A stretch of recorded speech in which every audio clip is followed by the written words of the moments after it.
എല്ലാ സഹോദരങ്ങൾക്കും നമ്മുടെ യൂട്യൂബ് ചാനലിലേക്ക് സ്വാഗതം. അപ്പോൾ ഇന്നത്തെ വീഡിയോയിലൂടെ നമ്മൾ പറയാൻ പോകുന്ന ഒരു കാര്യം എന്ന് വെച്ചാൽ ഇപ്പോൾ കുറച്ച് ദിവസമായിട്ട് ഭയങ്കരമായിട്ട് രാജ്യം ഒട്ടുക്കെ ചർച്ച ചെയ്തുകൊണ്ടിരിക്കുന്ന ഒരു വിഷയമാണ്. പക്ഷേ ഇത്തരത്തിലുള്ള വിഷയങ്ങളൊന്നും നമ്മുടെ യൂട്യൂബേഴ്സ് ഒന്നും അധികവും എടുക്കാറില്ല.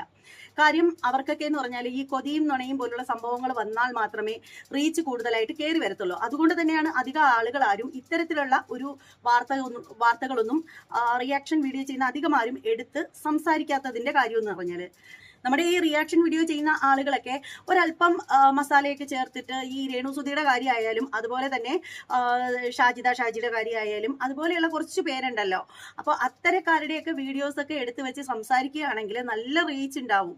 അപ്പോൾ അതുകൊണ്ട് തന്നെ ആരും ഇത്തരത്തിലുള്ള നമ്മൾ ശരിക്കും അറിഞ്ഞിരിക്കേണ്ട കാര്യങ്ങളൊന്നും എടുത്ത് സംസാരിക്കാനൊന്നും താല്പര്യം കാണിക്കാത്തതും.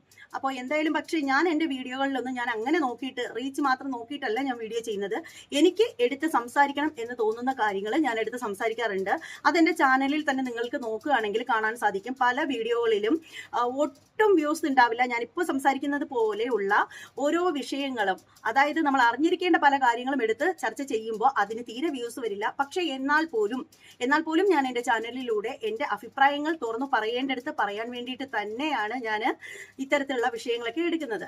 അപ്പം നമ്മൾ എല്ലാവരും അറിഞ്ഞ കണ്ട കേട്ട കാര്യമാണെന്ന് വെച്ചാൽ, നമ്മുടെ ബഹുമാന്യനായ കാന്തപുരം ഉസ്താദ് അവർകൾ നമ്മുടെ പ്രധാനമന്ത്രിയുടെ ഔദ്യോഗിക വസതിയിലേക്ക് പോയിട്ടുണ്ടായിരുന്നു. ഡൽഹിയിലാണ്. അപ്പോൾ അവിടെ വെച്ച് ഇവർ തമ്മിൽ കൂടിക്കാഴ്ച നടത്തുകയും അവർ തമ്മിൽ ചില കാര്യങ്ങളൊക്കെ സംസാരിക്കുകയൊക്കെ ചെയ്തിട്ടുണ്ടായിരുന്നു.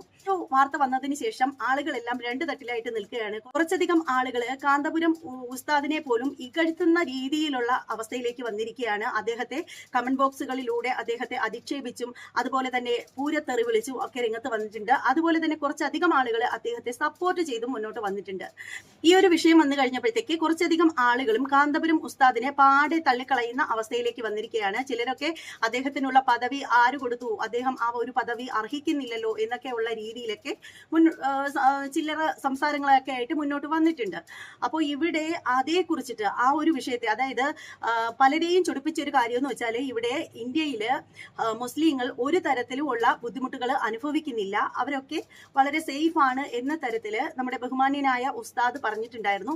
അപ്പോൾ ആ ഒരു സംഭവമാണ് പല ആളുകൾക്കും ഒട്ടും ദഹിക്കാതെ ഉള്ളത്. കാരണം എന്താണെന്ന് വെച്ചാൽ, ഇപ്പോൾ ഇവിടെ ഇന്ത്യ എന്ന് പറയുന്ന രാജ്യത്തിലുള്ള മുസ്ലിം ജനവിഭാഗങ്ങൾ ഇവിടെ ഒരുപാട് കഷ്ടതകൾ നേരിടുന്നു എന്നൊക്കെയാണ് ഒട്ടുമിക്ക ആളുകളും പറയുന്നത്. പോരെങ്കിൽ BJP എന്ന് പറയുന്ന പാർട്ടിയാണല്ലോ ഈ പറയുന്ന കേന്ദ്രം ഭരിക്കുന്നത്. അപ്പോൾ നരേന്ദ്രമോദിയുമായിട്ട് കൂടിക്കാഴ്ച നടത്തിയതിനു ശേഷം അദ്ദേഹം ഇത്തരത്തിൽ ഒരു കാര്യം പറഞ്ഞു കഴിഞ്ഞപ്പോഴത്തേക്ക് അധികം ആളുകൾക്കും അത് ഉൾക്കൊള്ളാനായിട്ട് സാധിക്കുന്നില്ല.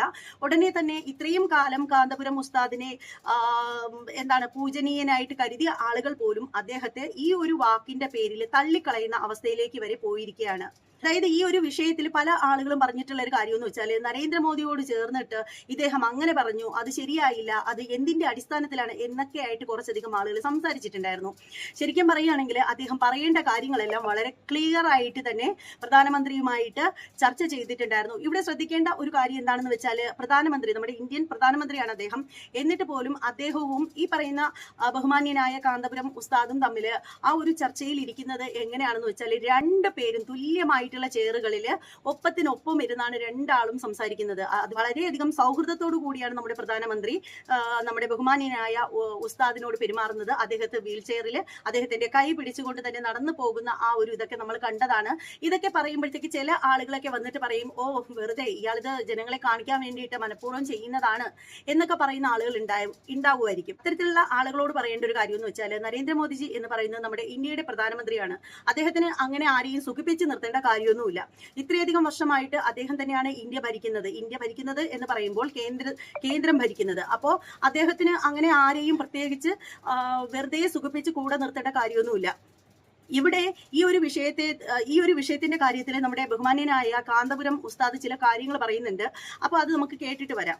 साहब, मैं जानना चाहूंगा, बांग्लादेश में जो चल रहा है, क्या उससे भारत के मुसलमान को कोई इफेक्ट होगा, या वहाँ जो इस्लाम या जो बातचीत अभी चल रही है और जो भारत में प्रैक्टिस होता है उसमें बहुत डिफरेंस है? बांग्लादेश के बारे में मेरे पता नहीं है, लेकिन हर दुनिया में अमन व अमान होना चाहिए।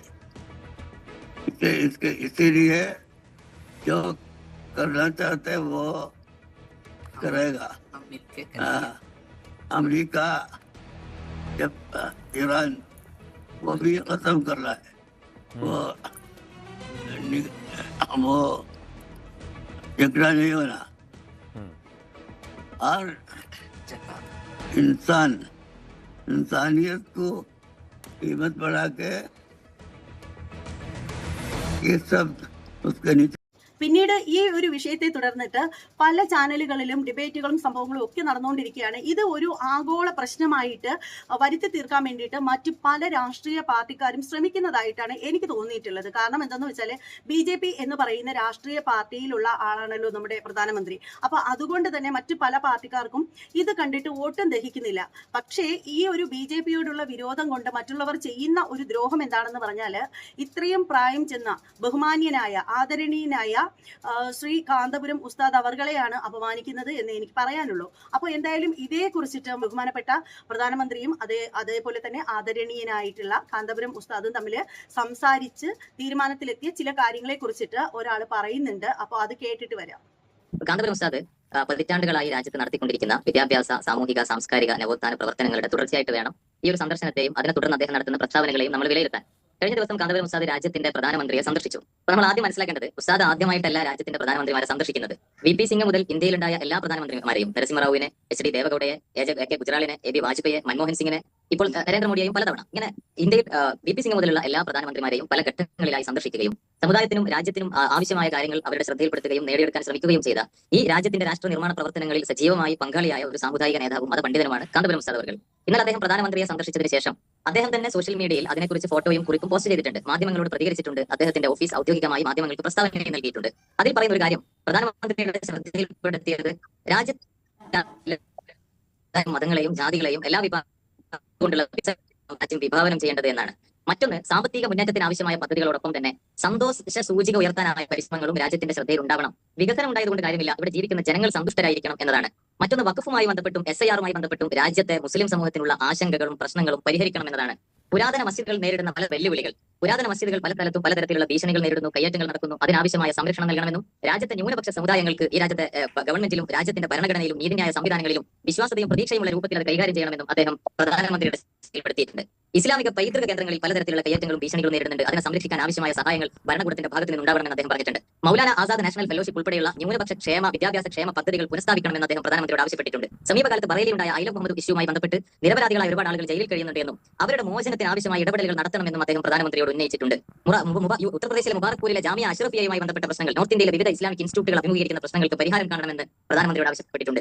ഈ രാജ്യത്തെ മുസ്ലിം സമുദായത്തിന്റെ ന്യൂനപക്ഷങ്ങളും അനുഭവിക്കുന്ന ഒരുപാട് പ്രശ്നങ്ങൾ പ്രധാനമന്ത്രിയുടെ ശ്രദ്ധയിൽപ്പെടുത്തുകയും ഇതിന് പരിഹാരം കാണണമെന്ന് ആവശ്യപ്പെടുകയും ചെയ്തു എന്ന് അദ്ദേഹം തന്നെ പ്രധാനമന്ത്രിയുമായുള്ള കൂടിക്കാഴ്ചയ്ക്ക് ശേഷം പത്രങ്ങൾക്ക് നൽകിയ പ്രസ്താവനയിലും അദ്ദേഹത്തിന്റെ സോഷ്യൽ മീഡിയ പോസ്റ്റുകളിലും വിശദീകരിക്കുന്നുണ്ട്. ഇതിനുശേഷമാണ് അദ്ദേഹത്തോട് ചോദിക്കപ്പെടുന്ന ഒരു ചോദ്യത്തിന് മറുപടിയായി CNN-നോട് അദ്ദേഹം പറയുന്നത് ഈ രാജ്യത്ത് മുസ്ലിങ്ങൾ സുരക്ഷിതരാണ് എന്ന്. ആ പ്രസ്താവന എങ്ങനെയാണ് മനസ്സിലാക്കേണ്ടത് എന്ന് സ്വാഭാവികമായും സാമൂഹിക രാഷ്ട്രീയ സാക്ഷരതയുള്ള ഒരാൾക്ക് നമ്മൾ വിശദീകരിക്കേണ്ട ആവശ്യം പോലുമില്ല. ഇപ്പോൾ നടന്നുകൊണ്ടിരിക്കുന്ന വിവാദം വർഷങ്ങളായി കാന്തപുരം ഉസ്താദിനെതിരെ സമുദായത്തിന്റെ അകത്തു നിന്ന് തന്നെ നിരന്തരം കാന്തപുരം ഇത് രാത്രിയാണ് എന്ന് പറഞ്ഞാൽ അല്ല പകലാണ് എന്ന് പറയാൻ മാത്രം ശീലിച്ച അന്ധമായ കാന്തപുരം വിരോധികൾ, ഊണിലും ഉറക്കിലും കാന്തപുരം വിരോധം മാത്രം വെച്ച് പുലർത്തുന്ന ഒരു വിഭാഗത്തിന് മാത്രമേ ഈ പ്രസ്താവനയിൽ ആശങ്കയും ആകുലതയും ഉണ്ടാകും. ഗ്രാൻഡ് മുഫ്തി പട്ടം എങ്ങനെ കിട്ടിയെന്നുള്ള വിമർശനം പോലും ഉണ്ടാകുന്നു. അബ്ദുൽ സലാം അത് ചൂണ്ടിക്കാണിക്കുകയും ചെയ്തിരുന്നു. ഗ്രാൻഡ് മുഫ്തി എങ്ങനെയാണ് രാജ്യത്തിന്റെ ഗ്രാൻഡ് മുഫ്തി പട്ടം, ഗ്രാൻഡ് മുഫ്തി എന്ന് പറയുന്നത് ഇവിടുത്തെ ഔദ്യോഗികമായ ഗവൺമെന്റ് പദവിയാണെന്ന് ആരെങ്കിലും ഇതാക്കിയിട്ടുണ്ടോ? ഇപ്പൊ അദ്ദേഹം ജാമിയ മർക്കസ് സഖാഫത്ത് സുന്നിയുടെ ജനറൽ സെക്രട്ടറിയാണ്, സമസ്ത കേരള ജമിയത്തുൽ ഉലമയുടെ ജനറൽ സെക്രട്ടറിയാണ്. ഇതാക്കേണ്ടത് ഇവിടുത്തെ KNM-നോട് മുജാഹിദിനോട് ചോദിച്ചിട്ടല്ല. ഇവിടെയുള്ള ഭൂരിപക്ഷം വരുന്ന പാരമ്പര്യ മുസ്ലിം സമൂഹം അനേകം സുന്നി സംഘടനകൾ ഒരുമിച്ച് ചേർന്നാണ് ഡൽഹിയിലെ രാംലീല മൈതാനത്ത് വെച്ച് ഗ്രാൻഡ് മുഫ്തി പ്രഖ്യാപനം നടത്തുന്നത്. ഇപ്പോൾ അതല്ല വിഷയം. ഉസ്താദ് വിമർശനാത്മകമായി വന്നിരുന്നു. EK വിഭാഗമാണ് കൂടുതൽ അംഗങ്ങളുള്ളത് സമസ്തയിൽ തന്നെ. അതിൽ തന്നെ AP എന്ന് പറയുമ്പോൾ AP സമസ്ത എന്ന് പറയുന്നത് മൈനോറിറ്റിയാണ്, എണ്ണത്തിൽ കുറവാണ് എന്ന്. അതൊക്കെ സംഘടനകളാണ്. മുഫ്തി എന്ന് പറയുന്നത് സുന്നി, ഇപ്പൊ AP സമസ്ത സുന്നികൾക്ക് അഖിലേന്ത്യാ ജമിയത്തുൽ ഉലമയുണ്ട്. ഇന്ത്യയിലെ എല്ലാ സംസ്ഥാനങ്ങളിൽ നിന്നും പണ്ഡിതന്മാരുള്ള പണ്ഡിത സംഘടനയുടെ ജനറൽ സെക്രട്ടറി കൂടിയാണ് കാന്തപുരം ഉസ്താദ്. അതേക്കുറിച്ചൊന്നും വിശദീകരിക്കേണ്ട ആവശ്യമില്ല. അതേസമയത്ത് മുമ്പ് ഗുജറാത്ത് കലാപം ഉണ്ടായ സമയത്ത് നരേന്ദ്രമോദി, ഗുജറാത്ത് മുഖ്യമന്ത്രിയായിരുന്ന നരേന്ദ്രമോദിയെ ഉസ്താദ് സന്ദർശിച്ചപ്പോഴും ഇതേ വിവാദങ്ങൾ ഇവിടെ ഉണ്ടായിരുന്നു. ഇവിടെ ചില ആളുകൾ, ഇപ്പൊ SDP പോലെയുള്ള ജമാഅത്ത് ഇസ്ലാമി പോലെയുള്ള സംഘടനയുടെ ആളുകൾ എന്താ ചെയ്തത്? ഫേസ്ബുക്കിൽ കറുത്ത പ്രൊഫൈൽ പിക്ചർ ഇടും. അതുകൊണ്ട് ഗുജറാത്തിലെ മുസ്ലിങ്ങൾക്ക് എന്ത് കിട്ടി? കാന്തപുരം ഉസ്താദ് അന്ന് നരേന്ദ്രമോദിയുടെ ഓഫീസിൽ പോകുക മാത്രമല്ല, ഗുജറാത്തിൽ നൂറുകണക്കിന് വിദ്യാഭ്യാസ സ്ഥാപനങ്ങൾ നടത്തുന്ന ഒരു പ്രസ്ഥാനത്തിന്റെ അമരക്കാരനാണ് അദ്ദേഹം. കശ്മീരിലെ മുസ്ലിങ്ങൾക്ക് വേണ്ടി നൂറുകണക്കിന് വിദ്യാഭ്യാസ സ്ഥാപനങ്ങൾ അദ്ദേഹത്തിന്റെ പ്രസ്ഥാനത്തിന്റെ കീഴിൽ പ്രവർത്തിക്കുന്നുണ്ട്. രാജ്യത്തെമ്പാടുമുണ്ട്. മുസ്ലിങ്ങളുടെ വിദ്യാഭ്യാസ പുരോഗതിക്ക്, സാമ്പത്തിക പുരോഗതിക്ക്, സാംസ്കാരിക പുരോഗതിക്ക് രാജ്യമെമ്പാടും വ്യവസ്ഥാപിതമായ പ്രവർത്തനങ്ങൾ നടത്തുന്ന. ശരിയാണ്. പക്ഷേ ഈ ഒരു പ്രസ്താവന ഉണ്ടല്ലോ, രാജ്യത്ത് മുസ്ലിങ്ങൾ സുരക്ഷിതരാണ്, അവർക്ക് ഒരു ബുദ്ധിമുട്ടുമില്ല, കോയി തക്ലീഫ് നയ്യേ എന്നാണ് അദ്ദേഹം പറഞ്ഞത്. കോയി രുക്കാവട്ട് നയ്യേ, കോയി തക്ലീഫ് നയ്യേ, ഒരു തടസ്സവും ബുദ്ധിമുട്ടുമൊന്നുമില്ല. അത് പള്ളികളുടെ കാര്യത്തിലും അങ്ങനെയാണ്, മദ്രസകൾ നടത്തുന്ന കാര്യത്തിൽ അങ്ങനെയാണ്. ഇതെല്ലാം അദ്ദേഹത്തിന്റെ ബൈക്കിൽ പറയുന്നുണ്ട്. അപ്പോൾ അങ്ങനെ വരുമ്പോൾ ഈ ഒരു പരാമർശമാണ് ഇനി അത് പ്രചരിപ്പിക്കപ്പെടാൻ പോകുന്നത്. അപ്പോൾ അത് അദ്ദേഹത്തിന്റെ ഒരു നാക്കുപിഴയായിട്ട് എന്തായാലും കാണേണ്ടതില്ലല്ലോ, അല്ലേ? ആലോചിച്ച് വെച്ചാൽ അതേ ഓരോ വാക്കുകളും പറയുകയുള്ളൂ. അദ്ദേഹം നിലകൊള്ളുന്ന പാരമ്പര്യ മുസ്ലിങ്ങളുടെ ഇത്തരം വിഷയങ്ങളിലുള്ള രാഷ്ട്രീയ സമീപനമുണ്ട്. ഇപ്പൊ ആ അർത്ഥത്തിൽ ഇവിടെ ഇപ്പോൾ മുജാഹിദിന്റെ പ്രതിനിധികളും ജമാഅത്തെ ഇസ്ലാമിക്കാരും ഒക്കെ പറയുന്ന ലോജിക്ക് വെക്കുകയാണെങ്കിൽ ഇന്ത്യയിൽ എന്താണ് മുസ്ലിങ്ങൾ സുരക്ഷിതരായിട്ടുള്ളത്? ബാബരി മസ്ജിദ് തകർക്കപ്പെടുന്ന കാലത്ത് ഇന്ത്യയിൽ മുസ്ലിങ്ങൾ സുരക്ഷിതരായിരുന്നു. ബോംബെ കലാപം നടന്ന കാലത്ത് സുരക്ഷിതരായിരുന്നു. ജംഷഡ്പൂർ കലാപം നടന്ന കാലത്ത് സുരക്ഷിതരായിരുന്നു. ബഗൽപൂർ കലാപം നടന്ന കാലത്ത് സുരക്ഷിതരായിരുന്നു. അങ്ങനെ രാജ്യത്ത് ഇന്ത്യ രാജ്യം സ്ഥാപിക്കപ്പെട്ടത് മുതൽ തന്നെ സ്വതന്ത്രമായതിനു ശേഷം ഇന്നവരെയും എല്ലാ കാലത്തും മുസ്ലിങ്ങൾക്കെതിരെ പ്രശ്നങ്ങളുണ്ട്. അതിന്റെ അളവിൽ ഏറ്റ വ്യത്യാസങ്ങൾ ഉണ്ടാവാം. പക്ഷേ അദ്ദേഹത്തെ പോലെയുള്ള ഒരു പ്രധാനപ്പെട്ട പദവിയിലിരിക്കുന്ന ഒരാൾ പൊതുവായി നടത്തേണ്ട പ്രസ്താവനകൾ, അദ്ദേഹം അങ്ങനെ പരസ്യമായി ഇന്ത്യയിലെ മുസ്ലിങ്ങൾ അരക്ഷിതാവസ്ഥയിലാണ് പ്രസ്താവന നടത്തിയാൽ തീരുന്നതാണോ പ്രശ്നം? പറയേണ്ട സ്ഥലങ്ങളിൽ ആവശ്യമായ പ്രശ്നങ്ങൾ ശ്രദ്ധയിൽപ്പെടുത്തുകയും പരിഹരിക്കാൻ ആവശ്യമായ നടപടികൾ കൈകൊള്ളുകയും ചെയ്യുന്നതോടൊപ്പം തന്നെ അത്തരം ഒരു പൊതു മീഡിയകളോട് സംസാരിക്കുമ്പോൾ പ്രതീക്ഷയുടെയും ആശയുടെയും വർത്തമാനങ്ങൾ തന്നെയാണ് അദ്ദേഹത്തെ പോലെയുള്ള ഒരു 5 മിനിറ്റ് താങ്കൾ ഇരിക്കണം അപേക്ഷിക്കുകയാണ്. ശ്രീ അബ്ദുൽ സലാം ഇതിനുള്ള മറുപടി, താങ്കൾ പറഞ്ഞതിന്റെ ആ വിമർശനത്തിനുള്ള മറുപടി കൂടിയാണ് ജവാദ് നൽകിയത്. അല്ല, ഒരു മിനിറ്റ് മഞ്ജുഷ്, ഞാൻ എക്സിറ്റ് ആവുകയാണ്. ഒരു തവണ മാത്രം അബ്ദുൽ സലാം. അല്ല, ഇതിലെ ഒരു മഞ്ജുഷ് ഒരു ഒറ്റ വിഷയം. ഇതിലെ ഇപ്പം മുജാഹിദിന്റെ പ്രതിനിധികൾ കാന്തപുരം ഉസ്താദ് സൗദി അറേബ്യയിൽ പോകുമ്പോൾ ഇദ്ദേഹം ഇസ്ലാമിക വിരുദ്ധനാണ്, ഇദ്ദേഹത്തെ ജയിലിൽ അടക്കണം എന്ന് പറഞ്ഞ് കത്തയച്ചവരാണ് ഇവിടെയുള്ള മുജാഹിദിന്റെ നേതാക്കന്മാർ. അങ്ങനെ സൗദി അറേബ്യയിലെ റിയാദിലെ ജയിലിൽ കിടന്ന ആളാണ് കാന്തപുരം ഉസ്താദ്. സൗദി അറേബ്യയിലെ മുസ്ലിങ്ങൾ സുരക്ഷിതരാണോ? ഏതൊക്കെ മുസ്ലിങ്ങളോട് സുരക്ഷിതരാണ്? അങ്ങനെ കാന്തപുരം ഉസ്താദിനെതിരെ ഇദ്ദേഹത്തെ ജയിലിൽ അടക്കണം എന്ന് പറഞ്ഞുകൊണ്ട് കത്തയച്ച ഒരുപാട് മുസ്ലിം സംഘടനകൾ ഇന്ത്യയിലുണ്ട്, കേരളത്തിലുണ്ട്. അവരൊക്കെയാണ് ഉസ്താദിന്റെ പ്രസ്താവനയെ കുറിച്ച് ഇപ്പോൾ സംസാരിക്കുന്നതാണ് വലിയ അത്ഭുതം. സമുദായത്തിനകത്ത് തന്നെയാണല്ലോ ശ്രീ അബ്ദുൽ സലാം കാന്തപുരത്തിനെതിരെ ഇങ്ങനെയുള്ള വിമർശനങ്ങൾ വരുന്നത്. അദ്ദേഹം മുസ്ലിങ്ങളുടെ അരക്ഷിതാവസ്ഥയെ കുറിച്ച് പ്രധാനമന്ത്രിയുടെ ശ്രദ്ധയിൽപ്പെട്ടിട്ടുണ്ട്. ആരാധകരായി കാണുന്ന യൂസുഫ് കർലാവി ആരാണ്? ഖത്തറിൽ ഒരുപാട് കാലം ജീവിച്ച ഖത്തറിന്റെ നേതൃത്വം ഉപയോഗിക്കപ്പെട്ടിരുന്ന യൂസുഫ് കർലാവി അമേരിക്കയുടെ ഏറ്റവും വലിയ സൈനിക താവളങ്ങളിൽ ഒന്ന് ഖത്തറിലാണ്. ആ ഖത്തറിലെ സൈനിക താവളങ്ങളിൽ നിന്നാണ് സിറിയയിലേക്കും അഫ്ഗാനിസ്ഥാനിലേക്കും ഇറാഖിലേക്കും ഒക്കെ യുഎസിന്റെ മിസൈലുകൾ വർഷിച്ചത്. ശരിക്കും ഇത് പോലും മനസ്സിലാക്കാതെയാണ് പല ആളുകളും ഇത്തരത്തിൽ ഓരോന്നും പറയുന്നത്. ഇതെന്ന് പറഞ്ഞാൽ നമ്മുടെ കാന്തപുരം ഉസ്താദ് തന്നെ അദ്ദേഹത്തിന്റെ പേജിൽ കുറിച്ച കാര്യങ്ങളാണ്, അദ്ദേഹം തന്നെ പുറത്തേക്ക് വിട്ട സംഭവങ്ങളാണ് ഈ പറയുന്ന സഹോദരൻ പറഞ്ഞിട്ടുള്ളത്. അപ്പോൾ പല രാഷ്ട്രീയ പാർട്ടിക്കാരാണ് ഈ ഒരു വിഷയത്തെ അധികവും കത്തിച്ചുകൊണ്ട് മുന്നോട്ട് പോകുന്നത്. അപ്പോൾ അത് മാത്രമല്ല, ചില മാധ്യമങ്ങളും ഈ ഒരു വിഷയത്തിനെ എങ്ങനെയെങ്കിലും നെഗറ്റീവ് ആക്കി മാറ്റാനായിട്ട് വളരെയധികം ശ്രമിക്കുന്നതായിട്ട് എനിക്ക് തോന്നിയിട്ടുണ്ട്. ഈ ഒരു കാര്യത്തിൽ നിങ്ങൾ BJP കേന്ദ്രം ഭരിക്കുന്നത് കൊണ്ട് തന്നെ BJPയുമായിട്ട് കാന്തപുരം ഉസ്താദ് കൂടിക്കാഴ്ച നടത്തിയതിനെ പറ്റിയിട്ടൊക്കെ നിങ്ങളൊക്കെ ഒരുപാട് ഇകഴ്ത്തി സംസാരിക്കുമ്പോൾ ഇത്ര നാളും ആദരണീയനായിട്ട് കണ്ട ആ ഒരു വ്യക്തിയാണ് നിങ്ങളിവിടെ താഴ്ത്തി കെട്ടുന്നത് എന്ന് വേണം ആദ്യം മനസ്സിലാക്കേണ്ട ഒരു കാര്യം എന്ന് വെച്ചാൽ. പിന്നെ കാന്തപുരം ഉസ്താദ് എന്ന് പറയുന്ന ആ ഒരു മനുഷ്യന് തെറ്റും ശരിയൊക്കെ തിരിച്ചറിയാനുള്ള കഴിവുള്ള മനുഷ്യൻ തന്നെയാണ്. അതുപോലെ തന്നെ ഏതൊരു മനുഷ്യനെയും മതമോ വർഗമോ രാഷ്ട്രീയമോ ഒന്നും നോക്കാതെ തന്നെ ഏത് ഒരു മനുഷ്യനെയും സഹായിക്കാനുള്ള ഒരു സഹാനുഭൂതി ഉള്ള ഒരു മനുഷ്യൻ തന്നെയാണ് കാന്തപുരം ഉസ്താദ് എന്ന് എല്ലാവർക്കും അറിയാവുന്ന ഒരു കാര്യമാണ്. പക്ഷേ ഈ ഒരു വിഷയം കഴിഞ്ഞപ്പോഴത്തേക്ക് അദ്ദേഹത്തെ പല ഇടങ്ങളിൽ നിന്നും സൈബർ ബുള്ളിങ് നേരിടുന്നതായിട്ട് കാണുന്നുണ്ട്. അപ്പോൾ പിന്നീട് പറയാനുള്ള ഒരു കാര്യം എന്താണെന്ന് വെച്ചാൽ, പല ആളുകളും ഇദ്ദേഹത്തെ തള്ളി പറയുകയാണ്. ചില ആളുകളെങ്കിലും പറയുന്ന ഒരു സംഭവം എന്താണെന്ന് വെച്ചാൽ, കുറച്ച് നാളുകളായിട്ട് ഈ പറയുന്ന കാന്തപുരം ഉസ്താദ് EDയുടെ നോട്ടത്തിലായിരുന്നെന്നോ അദ്ദേഹത്തിന്റെ ആ ഒരു സ്ഥാപനങ്ങളുമായിട്ടോ എന്തൊക്കെയായിട്ട് ബന്ധപ്പെട്ട് ഇതുപോലെ EDയുടെയൊക്കെ ഒരു ചെക്കിങ്ങോ സംഭവങ്ങളൊക്കെ ഉണ്ടായിരുന്നു എന്നാണ് പല ചാനലുകളിലും ഇരുന്നിട്ട് പലരും ഘോരം പ്രസംഗിച്ചത് കേട്ടിട്ടുണ്ടായിരുന്നത്. പക്ഷെ അവിടെ പറയാനുള്ള ഒരു കാര്യം എന്ന് വെച്ചാൽ, ഇവിടെ ആരെങ്കിലും എന്തെങ്കിലും പറഞ്ഞു കഴിഞ്ഞാൽ EDയുമായിട്ട് ബന്ധപ്പെടുത്തി എന്തിനാണ് സംസാരിക്കുന്നതെന്ന് മനസ്സിലാവുന്നില്ല. ഇപ്പോൾ നമുക്കറിയാവുന്ന കാര്യമാണ്, EDയുടെ ഒരു ചെക്കിങ് സംഭവങ്ങളൊക്കെ ഇപ്പോൾ ഒട്ടുമിക്ക സ്ഥലങ്ങളിൽ നടക്കുന്നുണ്ട്. അതും ഇതുമായിട്ട് എന്തിനു കൂട്ടിച്ചേർത്ത് സംസാരിക്കുന്നു എന്ന് മനസ്സിലാവുന്നില്ല. ഈ പറയുന്ന ആദരണീയനായിട്ടുള്ള കാന്തപുരം ഉസ്താദ് ഇതിനു മുമ്പ് നമ്മുടെ രാജ്യത്തുള്ള മറ്റ് പ്രധാനമന്ത്രിമാരെയും കണ്ടിട്ടുണ്ട്. മറ്റു പലരോടും ഇതുപോലെ തന്നെ സംഭാഷണങ്ങളിൽ ഏർപ്പെട്ടിട്ടുണ്ട്. ഇവിടെ പ്രധാനമന്ത്രി നരേന്ദ്രമോദിയെ ഇന്ന് ആദ്യമായിട്ടല്ല ഉസ്താദ് കാണുന്നത്, ഇതിനു മുമ്പും അവർ തമ്മിൽ കൂടിക്കാഴ്ച നടത്തിയിട്ടുണ്ട്. അപ്പോൾ ഇപ്പോൾ ഈ ഒരു സമയം എന്ന് പറഞ്ഞാൽ ഇലക്ഷന്റെ ടൈം ആയതുകൊണ്ടാണ് പലർക്കും ഭയമുള്ളിലുള്ളത്. അതുകൊണ്ടാണ് ഇത്തരത്തിലുള്ള വാക്കുകൾ ഓരോരുത്തരുടെ അണ്ണാക്കിൽ നിന്നും ഇറക്കി വിടുന്നതിന്റെ പ്രധാനപ്പെട്ട ഒരു കാര്യം. പിന്നീടുള്ളൊരു കാര്യം എന്ന് വെച്ചാൽ, പ്രധാനമന്ത്രി ആദരണീയനായിട്ടുള്ള കാന്തപുരം ഉസ്താദിന് വാക്ക് കൊടുത്തിരിക്കുകയാണ്, അദ്ദേഹം മലപ്പുറത്ത് വരും എന്നുള്ള ഒരു കാര്യത്തിൽ. അപ്പോൾ ഇതും കൂടി ആയി കഴിഞ്ഞപ്പോഴത്തേക്ക് കുറച്ചധികം പാർട്ടിക്കാർക്കാണ് ശരിക്കും പറയുകയാണെങ്കിൽ കുരു പൊട്ടിയിട്ടുള്ളത്. അപ്പോൾ അദ്ദേഹം മലപ്പുറത്ത് വരികയാണെങ്കിൽ ഇനി മുസ്ലിം കമ്മ്യൂണിറ്റിയിലുള്ള ആളുകൾ കൂടി BJPയിലോട്ട് പോകുമോ എന്നൊക്കെയുള്ള ഭയമാണ് മറ്റു പല പാർട്ടിക്കാർക്കും. ഈ പറയുന്ന പ്രധാനമന്ത്രിയോടുള്ള ആ ഒരു കലിപ്പിനാണ് ഈ പറയുന്ന നമ്മുടെ കാന്തപുരം ഉസ്താദിനെ കൂടിയിട്ട് കരിവാരി തേക്കുന്ന രീതിയിലൊക്കെയുള്ള സംഭാഷണം പുറത്തേക്ക് തള്ളിയിടുന്നത് എന്നാണ് എനിക്ക് പറയാനായിട്ട് തോന്നുന്നത്. അപ്പോൾ ഇത്തരത്തിലുള്ള കിംവദന്തികൾ നമ്മുടെ കാന്തപുരം ഉസ്താദ് അവർകളെ പറയുന്നവരോട് പറയാനുള്ള ഒരു കാര്യം എന്ന് വെച്ചാൽ വളരെയധികം മോശമായിട്ടുണ്ട്. ഇത്രയും നാൾ നിങ്ങളുടെയൊക്കെ നാവ് കൊണ്ടാണ് നിങ്ങൾ അദ്ദേഹത്തെ പറ്റിയിട്ട് പുകഴ്ത്തി സംസാരിച്ചിട്ടുള്ളത്. ഈ ഒരു വിഷയം വന്നു കഴിഞ്ഞപ്പോൾ, അല്ലെങ്കിൽ ഇന്ത്യയിലെ മുസ്ലിങ്ങൾ സുരക്ഷിതരാണ് എന്നൊരു വാക്ക് അദ്ദേഹം പറഞ്ഞതുകൊണ്ട് മാത്രം നിങ്ങളൊക്കെ അദ്ദേഹത്തെ ഇങ്ങനെ താറടിച്ച് സംസാരിക്കുന്നത് വളരെ മോശപ്പെട്ട കാര്യം തന്നെയാണ് എന്ന് മാത്രമേ പറയാനായിട്ടുള്ളൂ. പിന്നീടുള്ള ഒരു കാര്യം എന്ന് വെച്ചാൽ, ഇവിടെ കാന്തപുരം ഉസ്താദ് പറഞ്ഞതിനോട് ഞാൻ 100% യോജിക്കുന്ന ഒരു കാര്യമാണ്. ഇവിടെ മുസ്ലിങ്ങൾ സുരക്ഷിതരാണോ എന്ന് ചോദിച്ചു കഴിഞ്ഞാൽ അവരൊരിക്കലും ഇന്ത്യയിൽ സുരക്ഷിതരല്ല എന്ന് എനിക്ക് തോന്നിയിട്ടില്ല.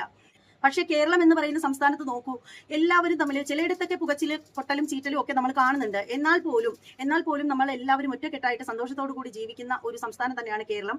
മറ്റ് സംസ്ഥാനങ്ങളിലേക്ക് പോയി കഴിഞ്ഞാലും പ്രശ്നങ്ങളും കാര്യങ്ങളും ഒക്കെ പലയിടത്തും ഉണ്ടാവാറുണ്ട്. എന്ന് കരുതിയിട്ട് അതിനെ എല്ലാത്തിനെയും ഭയങ്കരമായിട്ടുള്ള വർഗീയ പരമായിട്ടുള്ള ഒരു സംഭവമാക്കി കാണുന്നതിനോട് ഒട്ടും താല്പര്യമില്ല.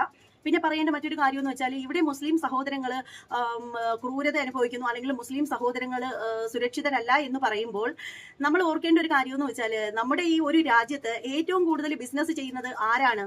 ഇപ്പോൾ ടെക്സ്റ്റൈൽ ഷോപ്പുകളായാലും ഹോട്ടലുകളായാലും ഇപ്പോൾ കൂൾ ബാറുകളായാലും മറ്റ് ഏത് സംഭവങ്ങൾ എടുത്തു കഴിഞ്ഞാലും ഏറ്റവും കൂടുതൽ വ്യവസായ മേഖലകളിൽ മുന്നിട്ട് നിൽക്കുന്നത് മുസ്ലിം സഹോദരങ്ങൾ അവർ തന്നെയാണ്. അവരുടെ ഹോട്ടലിലും തുണിക്കടകളിലൊക്കെ നമ്മൾ കയറുന്നില്ലേ? നമ്മൾ നേരെ നമ്മുടെ ഹിന്ദുക്കളുടെ കടയിൽ നിന്ന് മാത്രമേ ഭക്ഷണം കഴിക്കൂ, അല്ലെങ്കിൽ ഹിന്ദുക്കളുടെ ഷോപ്പുകളിൽ നിന്ന് മാത്രമേ നമ്മൾ ഷോപ്പിംഗ് ചെയ്യൂ എന്നൊന്നും ആരും കരുതുന്നില്ലല്ലോ. എല്ലാവർക്കും ഐക്യതയും സ്നേഹവും ഉള്ളത് കൊണ്ടല്ലേ നമ്മൾ അങ്ങനെ ആ ഒരു തരത്തിൽ ചിന്തിക്കാതെ തന്നെ നമ്മൾ എല്ലാവരും ഒത്തൊരുമയോടുകൂടി മുന്നോട്ട് പോകുന്നത്. ശരിക്കും തൊട്ടടുത്ത് രാജന്റെ കടയുണ്ടെങ്കിലും അപ്പുറത്ത് ഹുസൈന്റെ കടയുണ്ടെങ്കിലും ആരുടെ കടയിലാണ് നന്നായിട്ട് നല്ല സാധനങ്ങൾ ഉള്ളത്, നല്ല ക്വാണ്ടിറ്റി ഉള്ളത്, നമ്മൾ അവിടെ പോയാണ് സാധനം മേടിക്കുന്നത്. അല്ലാതെ ഇവിടെ ജാതിയും മതവും ഒന്നും നോക്കിയിട്ടല്ല. പക്ഷേ ഇതിന്റെ ഇടയ്ക്ക് കുറച്ചധികം എന്താ പറയുക, രാഷ്ട്രീയക്കാരാണ് അനാവശ്യമായിട്ടുള്ള വർഗീയത ഇതിന്റെ ഇടയിലേക്ക് കുത്തി നിറയ്ക്കാനായിട്ട് നോക്കുന്നത്. കാര്യം എന്താണെന്ന് വെച്ചാൽ അവർക്ക് എപ്പോഴും ലാഭം എന്ന് പറയുന്നത് എപ്പോഴും ഈ ഒരു ഹിന്ദു മുസ്ലിം എന്ന് പറയുന്ന രണ്ട് വിഭാഗത്തിലുള്ള ആളുകളെ തമ്മിൽ ഒറ്റ വിഭാഗം എന്ന് പറയാതെ തന്നെ രണ്ടും രണ്ടാക്കി തന്നെ നിർത്തി കഴിഞ്ഞാൽ അവരുടേതായിട്ടുള്ള കാര്യം നടക്കുകയുള്ളൂ. അതുകൊണ്ടാണ് പല ആളുകളും ഈ വർഗീയത ഇതിന്റെ ഇടയിലേക്ക് കൊണ്ടുവരുന്നത്. ശരിക്കും അതിന്റെ ഒന്നും ഒരു ആവശ്യമില്ല എന്ന് മാത്രമേ പറയാനുള്ളൂ. എന്തായാലും ഈ ഒരു വിഷയത്തിൽ ബഹുമാന്യനായ കാന്തപുരം ഉസ്താദിനെ അവഗണിക്കുന്നത് ഒട്ടും ശരിയല്ല. അദ്ദേഹത്തോട് ഇത്രയും നാൾ നിങ്ങൾ കൊടുത്ത റെസ്പെക്ട് ഇനിയും ഉണ്ടാവണമെന്ന് മാത്രമേ പറയാനുള്ളൂ. എന്ത് തന്നെയാണെങ്കിലും അദ്ദേഹത്തിന്റെ പ്രായമോ ഇത്രയും നാൾ നിങ്ങൾ കൊടുത്ത റെസ്പെക്റ്റോ ഒന്നും ഇല്ലാതെ അദ്ദേഹത്തെ ഇത്രയധികം അപമാനിക്കുന്ന തരത്തിൽ കമന്റ് ഇടുന്നതൊക്കെ വളരെ മോശം എന്നേ പറയാനുള്ളൂ. എന്ത് തന്നെയാണെങ്കിലും മനുഷ്യന്റെ സ്വഭാവം എന്ന് പറയുന്നത് ഇങ്ങനെയാണ്, നമുക്ക് നിർവചിക്കാൻ സാധിക്കുകയില്ല. കണ്ടു കാണുന്നതിനാ വെച്ച് മനുഷ്യന്റെ സ്വഭാവം മാറുന്നത്. ഇദ്ദേഹത്തിന്റെ വായിൽ നിന്നും ഇത്തരത്തിലുള്ള ഒരു വാക്ക് വീണത് കൊണ്ട് മാത്രം അദ്ദേഹം ഉടനെ തന്നെ ഒന്നിനും കൊള്ളാത്ത ഒരു വ്യക്തി എന്ന രീതിയിൽ കുറച്ച് ആളുകളെങ്കിലും അദ്ദേഹത്തെ താഴ്ത്തിക്കെട്ടി സംസാരിച്ചത് കണ്ടപ്പോൾ വളരെയധികം വിഷമം തോന്നി. ഇത്തരത്തിൽ സംസാരിക്കുന്ന ആളുകളോട് എന്ത് പറഞ്ഞിട്ടും കാര്യമില്ല. അപ്പോൾ ഈ ഒരു വീഡിയോ കുറിച്ചിട്ടുള്ള നിങ്ങളുടെ അഭിപ്രായം എന്താണെന്ന് വെച്ചാൽ കമന്റ് ബോക്സിൽ രേഖപ്പെടുത്തുക. മറ്റൊരു വീഡിയോ ആയിട്ട് വീണ്ടും കാണാം. എല്ലാവർക്കും